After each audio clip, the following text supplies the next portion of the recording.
So I'm saying we just get rain out? Yeah. That's I mean, like me with Dragonfly. Whoever. I mean, like me with Dragonfly and... Okay, so this is, I guess, the perfect time for me to introduce Savannah Grass. Because I can now say, we just get rained out. What I was trying to do was introduce you all to the Savannah Grass itself. Oh my gosh. But, yeah? Yeah. Yeah. Talk about soak. Soak. Water. Come true with your blessings. I feel Iowa was watching. I don't hear this. Come on with your blessings. I feel Iowa was standing up somewhere and saying, It's the voodoo in your ass. You should have leave the people them song. Yeah, kicks it. So Oh, yeah, God. so based on vibes that I feel when I'm making a record is always based on the energy that you get in the room with the artist. It will vary.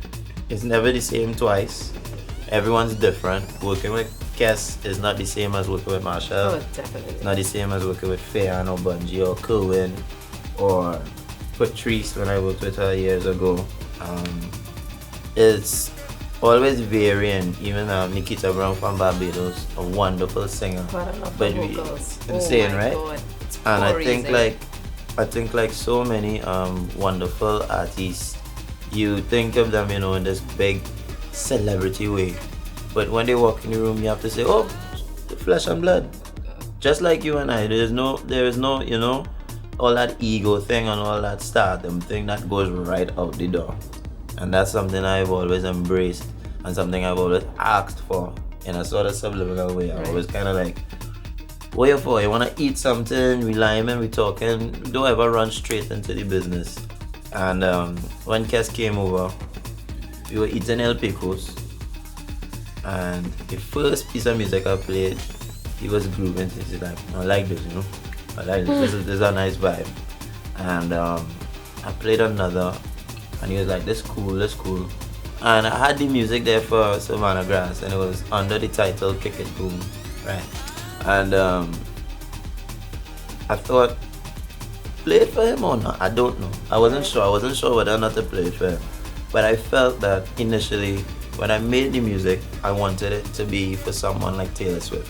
Okay. That's who I was thinking of when I made the music. I was thinking of somebody who has a real broad spectrum with regard to song ideas, melody, and understanding of vocal range, and someone who has musical strength. And I felt that at that point in time, I don't know, whatever it was, whatever vibe, I played it for him, and he stopped eating, put down the box, and he looked at me and said, what is that? And when an artist say, what is that? You answer That's something. It. Yeah. You catch it. That's lightning in a bottle. That happened to me when I made Dope Play That for Marshall in 2018 with Travis World. I was in a random session with Travis. He just called me and I was in the neighborhood. He's like, pass through. I was like, okay, cool. And he played like 10 beats for me, and I loved them all. And then he played the music for Dope Play That, and just immediately I was like, what's that? That was something, yeah. And I said, okay, put on the mic. And I freestyled that song in one take. So you're a freestyler? I've grown to use it as a real serious muscle. So, it's something Bungie Garlin always spoke about. It's like, your brain is the largest muscle. And you have to use it every day. You have to use it every day. So, if you practice freestyling every day, you'll get better. It's just natural. So if it's based on what you do every day, then it will become a natural practice, and it wouldn't be as weird or strange or what. Right. And for Savannah Grass, when I started playing the music, he was just jumping around the room, just like real grooving to it. He's like, what is this vibe? It's like this song in like real soca music. It's singing real, and I didn't have too much music in it. I had a lot of drums. Right. Because when I really think about it, there's only the lead, harp, strings, bass. It was simple. The simplicity in it. Lead, harp, strings, bass. That's it. I think that's it. 3 instruments. And then drums. So That's the key thing, and then your vocals. So I think that's Bungie Garden as a formula about that as well.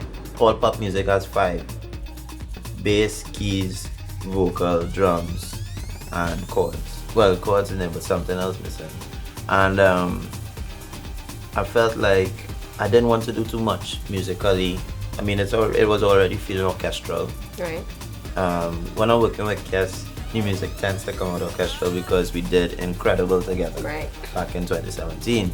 That was my first time working with him, and I wanted to really make a large impression, a real major impact with him and the band, especially myself being a band guy. Right. You know, I'm a drummer, a percussionist, so immediately I want to resonate with everybody in the band. I want them to feel like when they hear this, oh, I would love to play this live. Can relate to. Yeah, like I want them to feel energized when they have to play live, because at the end of the day, without the band, you know, you have nothing. Right. It's just Kes. Absolutely. So we sit down and we're going for 15 minutes freestyling, and I have it as a voice note, and we were both recording on our phones, and it's about 15 minutes, and in that 15-minute clip we have the pre-chorus, which is we gonna make them jump, we gonna make them turn up, make them whine, make them free up, and we keep on vibing to find the perfect melody for the bass. And I think we found it later end of the 15-minute clip. And we didn't have words really. It was more mumbles than words. Right. And I was like, let's tape this. Like, let's just do one lead take of what we made today. And we had that. And I recorded him right in my room, and I was nervous because I don't normally record artists. I normally let an engineer who they are comfortable with do that, because I only accustomed recording myself. Right. So recording another artist is a strange thing if you're doing it for the first time. And Kid Israel from Advocate for years has been telling me start recording people, because you're going to end up one day when you need to do it. So luckily last year I focused heavily on vocals and my improvement with regard to that. So each year I try to focus in on one particular skill to do better, and that was one of them.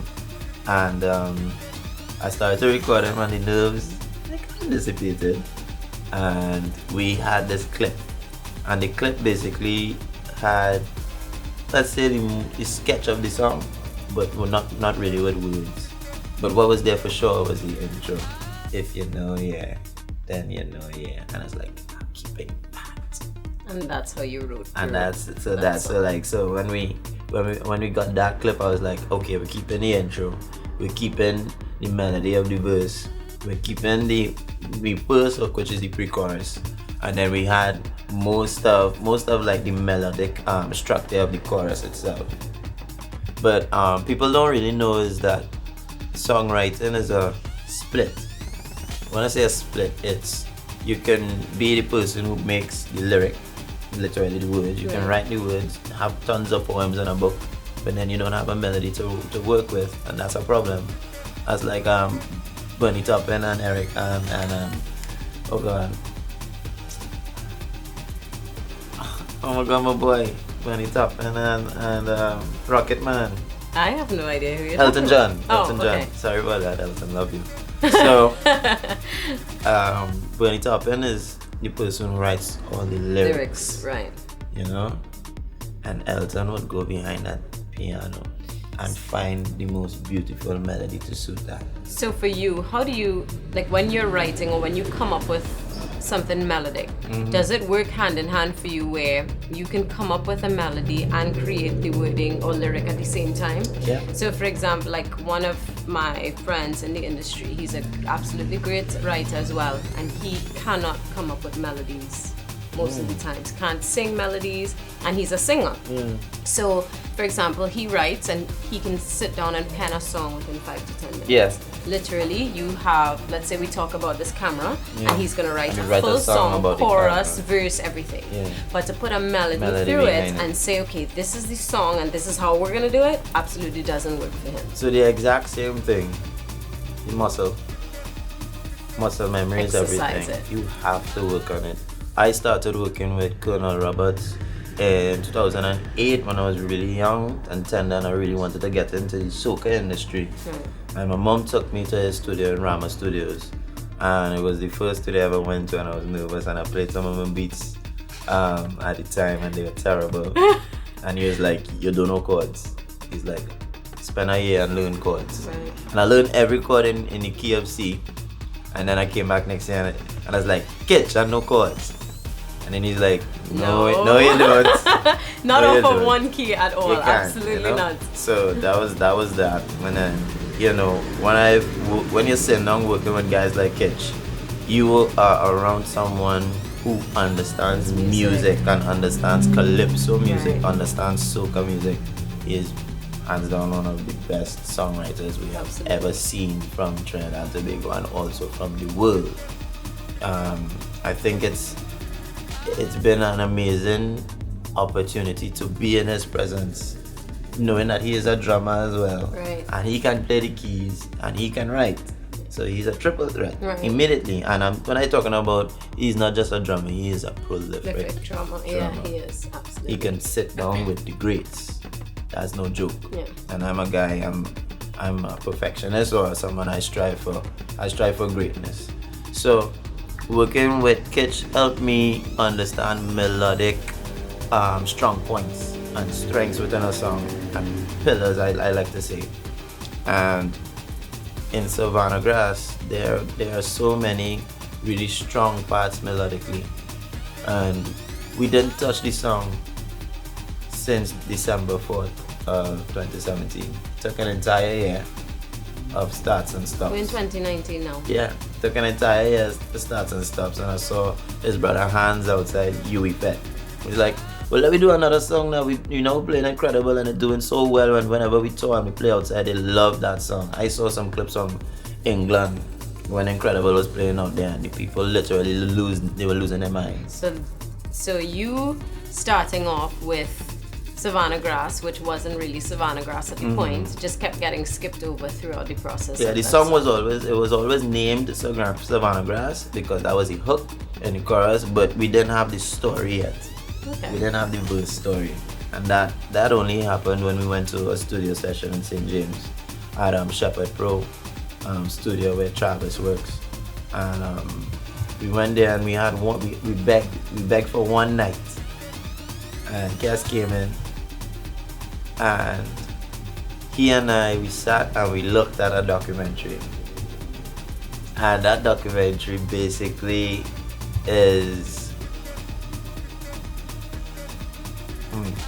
I don't like to talk about it because it's something really sacred in terms of what it does for me creatively. Okay. So we sat and we looked at that documentary and we looked at each other and we were like, okay, we onto something. So that is if we something focus, that you if we look at focus, to get your to get the self-aligned and juices get flowing, together, to get the juices flowing. And I looked at it and he was there with me and he was like, okay, now I understand why everybody is calling you Pop.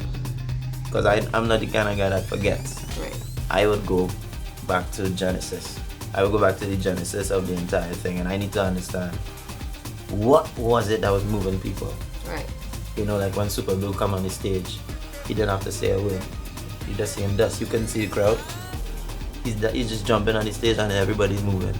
And I think for him, it's probably, he's been in this business for so long and he's considered a legend. Yeah. So from the time he walks out, that's just like Boy. From the time they walk out, Yeah. it's like, It's a command. It's like Correct. a command. They command of their stage and everybody attention. And that immediately doesn't turns happen. into That them. does.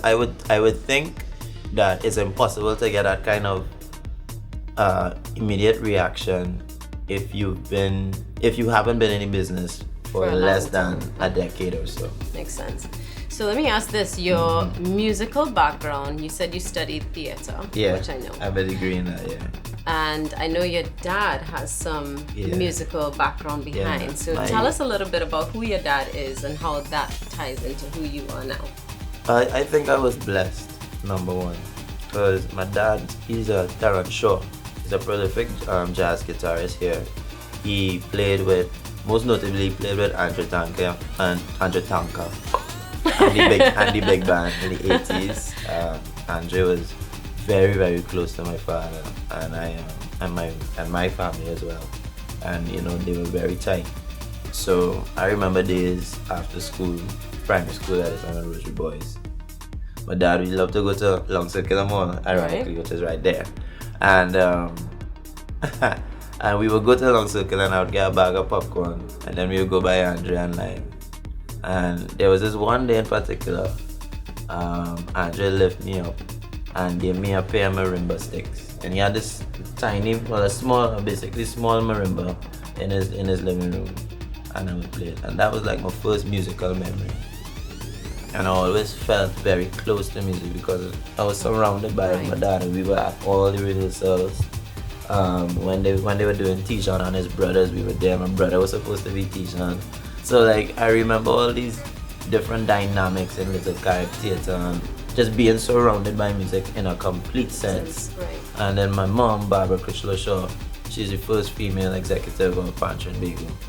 And she is a giant in the pantry. That title just sounds so like I Queen, can't sit with you, Barbara. I can't sit with you. She has broadcasted Panorama for over 30 years on the radio. You know, I remember as a child listening to Panorama semis and finals. And it's crazy to like being at home and you're hearing your mother's voice come over on the radio. It's like one of the most soothing things I could remember. So coming up in a family like that, and my brother, who was very influential to me as well, he started playing trap drums in my mom's steel band. So she had a band called Flabesh, which is where Colonel Roberts first played. And he first toured with them. First time he ever left Trinidad and Tobago was with Flabesh. And he never forgets to tell people that's how he started, and it was my mom's band. And then that band formed into Siddiqui. And that band ran for 20 years. And I played in the band. Your drums? Yeah, I played in the band on tour for about 2 years in Branson, Missouri. And we've been to a place called Silver Dollar City and Dollywood, Dolly Parton's theme park. Right. So that was a really so some real serious formidable years in the group. And I feel like when it comes to culture in Trinidad and Tobago, we tend to let it go when Carnival is over. It's temporary. And it's very, it seems very seasonal. And I hate that. And I want to make records that stand the test of time. So that's why songs like SAVANNAH GRASS are so important. And Fast Wine and The Ministry of Road and Incredible and Influence. So the songs that you've made, Fast Wine, is one of your faves. I think my ultimate fave. If you don't know me, or if you do know me, you don't know me, you know me. You know Fast Wine is my song. Record, right? It could play right now. I'm gonna pull out my phone. I'm gonna Snapchat it. Like it's my ultimate favorite song. For you being such a young producer in the business, and I know there's younger, but for the catalog in which you've created and the history in which you came from, is as you say, they call you pops because you have an old soul. Yeah, there's a lot of persons in the industry that can't fathom to even walk in the shoes that you have walked in, to experience, for example, your mom's band, traveling in that era of things and experiencing that. So from Carnival years then, or even the musical journey then to the musical journey now, I think it gives you a great diversity in how you build this music and how you make this music. But like I said, Jay, I'm blessed because it's really that, because I feel like every producer or every songwriter has their thing. Who's a really great songwriter I said earlier this morning was Billy Joel. Right. I think Billy Joel is one of the greatest songwriters ever. Doing the top end for Elton John. There's so many people who we don't really think of immediately. Youssou N'Dour, great African artist. I listen to all types of music, and I really mean that in the broadest sense. And all of that adds to when I come back to your flavor. Music. It's like a pale out. You add in elements of different genres of music to come back to create what you want to create. being a producer, songwriter in the industry, there's a lot of people that tend to think your job may be easy. As I ask everybody or tell everybody, you tend to see what's on the outside and think that it's all glitz and glamour. They see you backstage and Pops wrote that song. Like right now, guys, as we said, Savannah Grass was written by Jelani, Pop Shaw produced.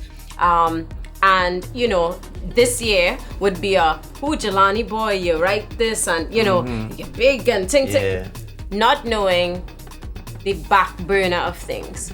How would you direct a young creative to find that element and that push to start in the industry or even know how to start?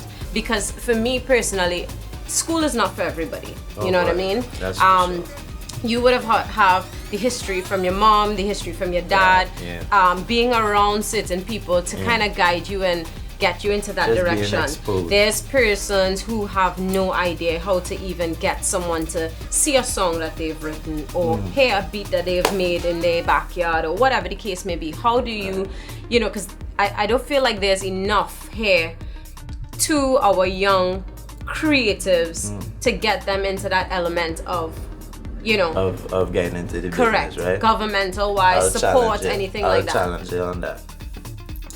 Or maybe there is and I don't know about it. So I'll challenge you on that.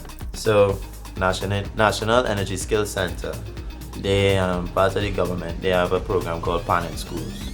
And Pan in Schools has a sub-program where they teach studio engineering in Love and T-Tech.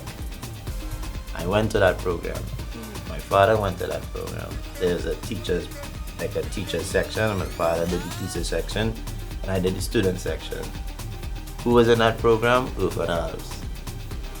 Shana Joseph, who sings with Freetown Collective. Who else was in that program? A number of other young entertainers and people who are in the business, they passed through that. I think his name is Ruel. He and his cousin, Ruel and his cousin plays with Second Stars Band. He's the musical director. And he's brilliant on keyboards, and he was in that program as well. And these programs are not really financially straining on the pocket. They are subsidized by the government. So there are certain, I would say, programs that are available that help you get at least an open book. So you're able to say, okay, this is what I need to do if I want to start. If it's engineering. Because music production is not for everyone. Yeah, absolutely. I don't like to mix. I don't like to mix songs in terms of the engineering process of mixing the instruments to we'll leave that to Casey. Leave that to Casey. Leave it to Johan Seaton of Mad Men who mixed Savannah Grass. People don't know that when you're making a record as a producer, you have all the say on the creative control and the direction is based on my vision. The producer is the person, for those who don't know, the producer is the person who has the overarching vision of the record from start to finish. So if my idea is that it sounds like this, at the end of the record it should sound the way I have it in my mind. Or as close as possible to what I have in my head, which is really difficult. So working with Johan, it's been beautiful because he's worked with Kes for so long. He knows what Kes sounds like. But every time I work with him, I try to push it just a little bit more because we know what people can sound like, but we try to get a little bit more edge because it's a different year. Everyone's getting older and the voice is not going to be the same. But when you get older and more mature, your voice even develops. So the way I speak now is probably out of me having to go through certain things, and the demos I make now sound way better than what you would have used a to couple sound of like. years ago, right? So all the practice, all the hard work, it goes in. It took a lot of years. You know, people don't know I started as a live drummer with Advocate Productions. That was my doorway into it. Working with Second Star. So, lastly, I just want to ask. You know, I woke up this morning with all the Instagram videos. I saw a sea of people I heard Tears, and as the creator of this song, I just want to get your experience and your feedback from, you know, Cass's perspective of what he saw last night, because y'all were boohooing. So how did the emotions, how was it so overwhelming? Because you've done a plethora of songs, and for this particular song, it was just so close to both of you. What's the history and the emotions behind it? This record was one of his dad's most loved. So when his dad, you know, passed on the first day of the year, we thought, rest in peace, Bunny. We thought that, or at least I thought that there was no way I could put out this record without it sounding perfect. And we mixed this song 4 times. And we got the second version of the mix. And Cass liked it, but I wanted a little bit more oomph. And I'm saying oomph to summarize, it's like 17 things in the edit that I asked for. And Johan was like, what? So we got it done, and I got a version 3. And then I was like, oh no, something is a little too loud in version 3. And Cass agreed. He's like, okay, let's just bring that down and then we're done, because he wanted to wrap up. I understand, I get it. It was prolonged too much. Yeah, it's prolonged, right? But I am the kind of person, I'll mix it 17 times to get it the right way. So I was like, Johan, we love it where it is, but just need this one edit. And he made the edit, and it was pure perfection. And I was like this. It's like, thank God. And we finished it. And we tried to get the video up on Tuesday, but we were trying to get some content cleared. And we ended up putting it out on Wednesday, which is the 9th of February. So when we released the record, we were so happy to get it out there, because it was growing for 2 years. Yeah. Such a long time. There's a sigh of relief. And I guess from the history and what you're saying in terms of his dad's passing, etc., it was like, okay, a burden is finally released. You know what I mean? I feel in terms of the song, I've been having this baggage for so long. Now it's time to release. So probably within that time of building the song and having it sitting there dealing with what he's dealing with in life, it was a sense of freedom. To a sense. I can understand that. Definitely, it was definitely a therapeutic thing to let the song go, because we felt like the people need to feel it, because we felt it, you know, recording it. When we were doing the background vocals at Neil Dwaller's place, it was just pure bliss. We were laughing so much that night. We recorded that background, and we were just like, this is so much good vibes. And we just, you know, we try to make music that feels that way, and we're smiling the entire time. And I just felt pure joy the entire time working on this record. There was never a downtime. That's absolutely wonderful. So when we saw on Tuesday night and Cass the band show on Tuesday on the Rocks, and wow, to put it into words would be really stupid of me, because I cannot. Right. It was really weird, because you made a piece of music based on a melody you heard in a bathroom, and then Johanna Chakri is playing this grand piano on the stage in her rendition of it, and without any words playing, it's only the piano. I'm hearing a sea of people in the Queen's Park Oval singing back this song, word for word, without help. They knew it all, and it was a lot. It was a lot to like feel. I'm proud of you. But one joke that I'm gonna let out that's about this song. When the song was released, I messaged Pops on WhatsApp, and I'm like, dog, I do not like this song. I was like, this is one that I do not like. And his response to me was, well, Jay, you're not gonna like every song I make. I was like, I'll give it a couple of more listens. cut my nose off my face. One time. A couple of days ago, I saw you and I was like, Savannah, boy! Don't even. Yeah, when it's OWP. Yeah, we were at OWP, and I was like, man, is a boss. But guys, this is my friend Jelani, Pops Shaw, the old soul, responsible for some great records in this thing. My favorite, Fast Wine. My second favorite, Ministry of Road. Oh, then we have Savannah Grass. Yeah. We have so many. A lot. Comfort, for a young comfort. Zigzag for lyrical this year. Zigzag for lyrical this year, which is an amazing track. I just like the rhythm, the beat behind that Travis. is everything. That's Travis. Travis is a trap god in soca, you know. He's Travis a trap is man. something Yeah. He's like that energy, that youthful energy that He has a long way to go as a young person. Definitely. I'm proud of him too, from where he has come from and how he started. Yeah. So I do hope you guys have enjoyed this episode. Remember, it's Lipstick She Wrote, Elements of Carnival, again with my friend Jelani Popshaw. And I'll see you guys next week for another episode.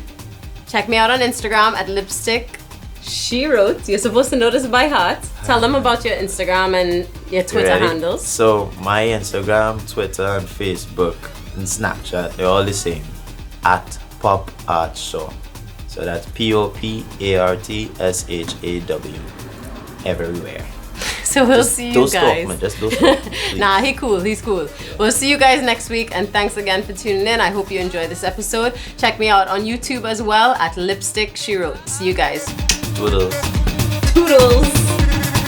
Dog, we wet, but it was wet. We wet, we wet, man, not wet. Oh, my brother, thank you. I thank you.